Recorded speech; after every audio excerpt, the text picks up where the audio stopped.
Hoje, no dia 21 de janeiro, nós vamos falar de Donald Trump, vamos falar de Eduardo Paes, vamos falar da Bolsa Brasileira e muito mais. Fica comigo para as 10 principais notícias econômicas agora um pouco mais de um minuto, por razões óbvias, como vocês podem ver. Ontem eu não tive condições de fazer o noticiário, mas hoje eu vou compensar para vocês com informações rapidinhas. E agora vamos direto para uma boa notícia.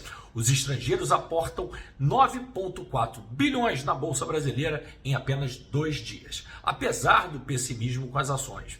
O superávit da categoria investidores estrangeiros esse ano já está em 3,6 bilhões. Nesse momento, o índice da Ibovespa está em 123.300. Está subindo o nosso índice em 0,40. Ainda no Brasil, mas agora em Davos, o nosso prefeito Duda, Eduardo Paes, defende maior presença do Brasil em eventos globais.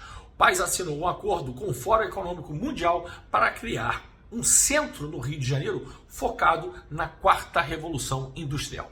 Ele criticou a baixa representação do governo brasileiro no evento, destacando a importância de participar dos debates globais. Parabéns, Duda. Agora vamos falar do que o mundo não para de falar, a posse de Donald Trump. Vamos agora para alguns destaques do que ele falou ontem nos seus pronunciamentos.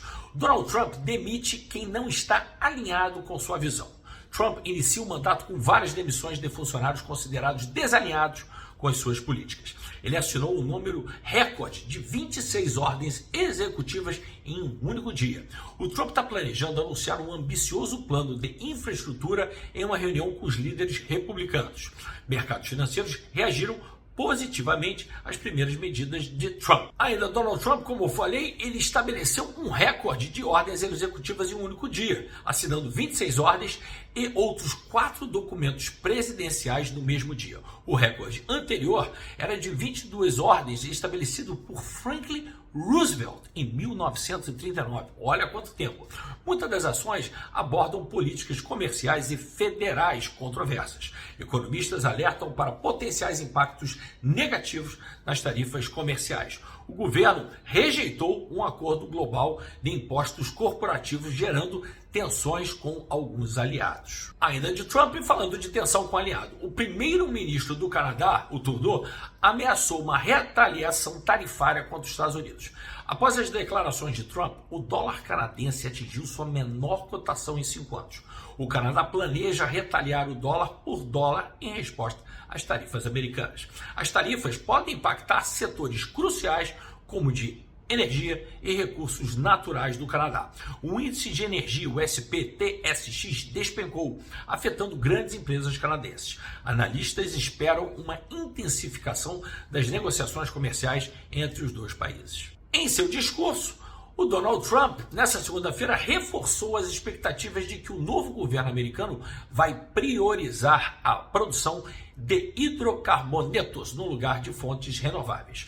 Trump disse que vai declarar emergência energética nacional, o que deve levar o país a deixar em segundo plano a transição energética para uma economia de baixo custo de carbono e dar maior atenção às fontes fósseis, como petróleo e gás. Falando de petróleo e gás, não tem como não falar da Rússia. A receita da Rússia bateu um recorde em dezembro, apesar das sanções. A receita orçamentária da Rússia atingiu 40 bilhões em dezembro, um aumento de 28% em relação ao mesmo período do ano anterior, impulsionados por impostos, dividendos e exportações de petróleo e gás. Apesar das sanções dos Estados Unidos e dos seus aliados, o crescimento da receita permitiu um aumento recorde nos gastos, totalizando 7 trilhões de rublos, mais ou menos 70 bilhões de dólares. Não tem como não falar de Trump, não falar de Rússia e acabar não falando de China. Xi Jinping ganhou tempo com Trump.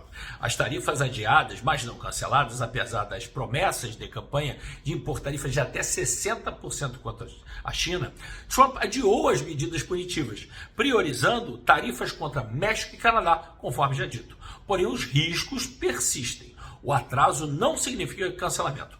Trump ameaçou de tarifas de até 100% caso Pequim não divida, por exemplo, o controle do TikTok e sinalizou endurecimento em futuras negociações comerciais. Já que estamos voando pelo mundo, a Lufthansa concluiu a compra de 41% da ITA Airways, a companhia italiana, por 325 milhões de euros, garantindo uma posição estratégica no mercado italiano. Continuando voando, vamos para a Índia. A Índia aceita repatriar 18 mil imigrantes ilegais nos Estados Unidos para evitar tarifas. O governo indiano concordou em colaborar com Donald Trump. Para finalizar, vamos falar de uma das maiores empresas de tecnologia e mais amadas do mundo. Vamos falar da Apple. Ela recebeu 2 rebaixamentos de analistas, indicando preocupações crescentes com as vendas fracas do iPhone. As soluções de inteligência artificial falharam em serem catalisadoras de um crescimento esperado pelos investidores e não veio. Para finalizar, a Bolsa Americana S&P 500 alta de 0,80, Dow Jones com uma alta de 1,15, Bitcoin nesse momento está sendo cotada, nesse momento às 6 horas da tarde, está sendo cotada a 106.600 dólares, um Bitcoin, e o nosso dólar continua na casa dos R$ 6,02. Essas foram as 10 principais notícias econômicas, voltando de uma leve férias, rapidinho para você, agora do dia 21 de janeiro.